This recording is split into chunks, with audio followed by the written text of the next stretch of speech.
बंदर अनानास चोर। हरे भरे जंगल के बीचों बीच चिक्कू नाम का एक शरारती बंदर दूसरे जानवरों से खाना और फलों को चुराने के लिए बहुत ही प्रसिद्ध हो गया था।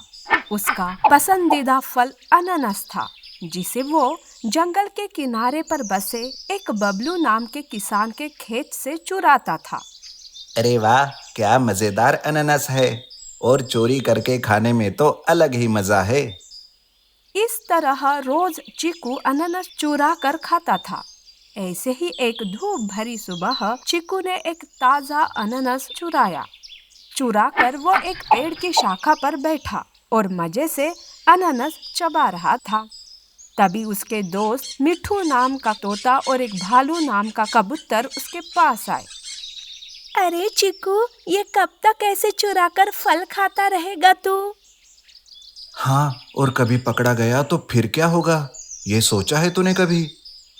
ऐसी बात है, रुको अभी तुम दोनों को डेमो दिखाता हूँ।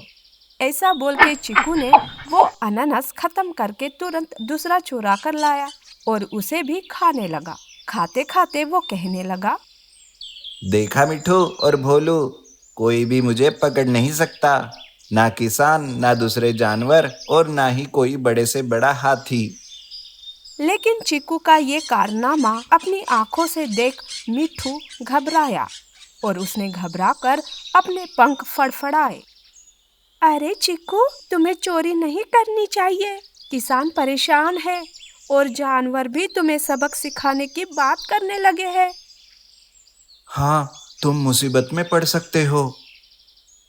लेकिन जो सुने वो चिक्कू कहा। चिक्कू ने गर्दन हिलाते हुए बात को नकार दिया और कहा, मुसीबत? हाँ, उन्हें कोशिश करने दो। लेकिन जंगल के काम थे और चिक्कू की हरकतें बुद्धिमान हाथी बाला की नजर से नहीं बची। बाला ने तय किया कि बंदर को सबक सिखाने का समय आ गया है। अगले दिन जब चिक्कू खेत के पास पहुंचा, तो उसने एक पेड़ के नीचे पके हुए अनानासों का ढेर देखा। उन्हें देख चिक्कू की आंखों में लालच की चमक आ गई थी। वो पेड़ की टहनी से नीचे कूदते हुए हंसते हुए कहा, ये तो बहुत ही आसान है। जैसे ही उसने अनानास पकड़ा, उसने अपने पीछे एक गहरी गड़गड़ाहट वाली आवाज सुनी। जो तुम्हारा नहीं है उसे चुराना चतुराई नहीं है चिकू। आवाज सुनकर और चौंक कर चिक्कू ने मुड़कर देखा तो वहां बाला खड़ा था।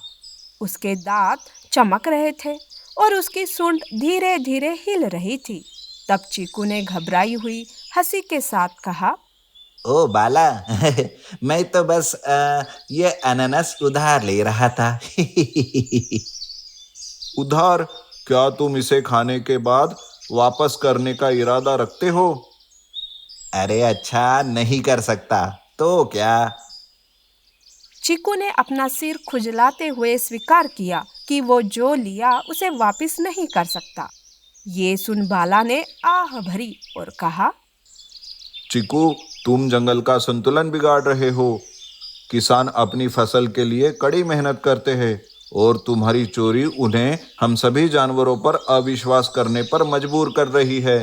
अब समय आ गया है कि तुम सबक सीखो।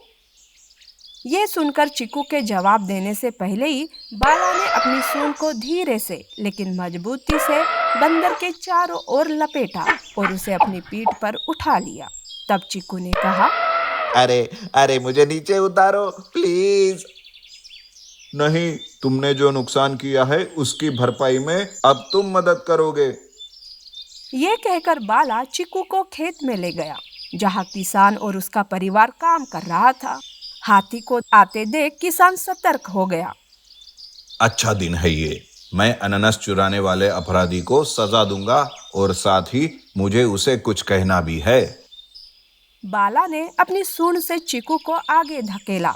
बंदर ने घुटन भरी सांस ली और किसान की ओर शर्म से देखा। मुझे माफ कर दो, मुझे तुम्हारे अनानास नहीं चुराने चाहिए थे। मैं तुम्हारी हर संभव मदद करूंगा।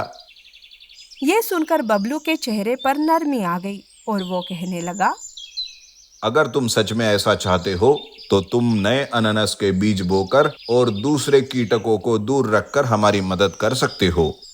ये सुनकर बबलू ने बाला की निगरानी में चीकू को पूरा दिन किसानों के साथ बीज बोने और फसलों को खाने की कोशिश करने वाले पक्षियों को भगाने में बिताने लगा दिया। सूर्यास्त तक चीकू थक चुका था। जब बाला उसे जंगल में वापस ले गया तो बंदर ने हाथी की तरफ देखा और कहा, धन्यवाद बाला, अब मैं समझ गया हूँ लेने से ज्यादा वापस देना कितना अच्छा होता है। ये सुनकर बाला ने भी सिर हिलाया। उसकी आंखों में चमक थी। उसने कहा, याद रखो चिकू, असली चतुराई चोरी करने में नहीं बल्कि दूसरों के साथ सद्भाव से रहने में है। उस दिन से चीकू ने फिर कभी चोरी नहीं की और खेत का रक्षक बन गया। ये सुनिश्चित करते हुए कि कोई दूसरा जानवर शरारत न करे और जंगल शांति से पनपने लगा। नीति: चोरी करने से कहीं ज्यादा मेहनत की रोटी खाना अच्छा होता है।